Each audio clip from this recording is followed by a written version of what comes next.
मालेगावच्या डोंगराळ गावातील 3 वर्षाची चिमुरडी, हो फक्त 3 वर्षाची, जिला अक्षराची ओळखही नव्हती, जिचं आयुष्य म्हणजे फक्त खेळणी आणि आईच्या कुशीतील प्रेम एवढंच माहीत होतं, ती अचानक गायब झाली.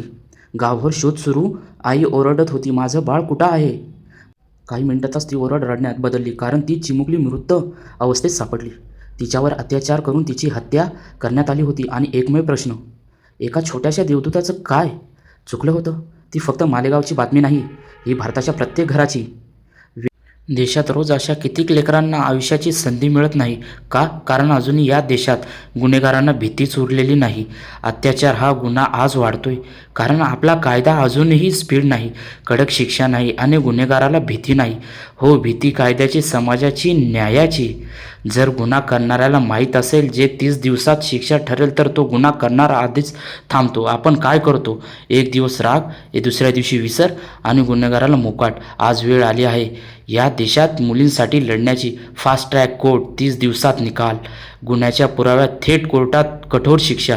गावामध्ये महिला सुरक्षा समिती, सर्व शाळा गावात जागृती आणि समाजाने हो, आपण शांती सोडून आवाज उठवायचा.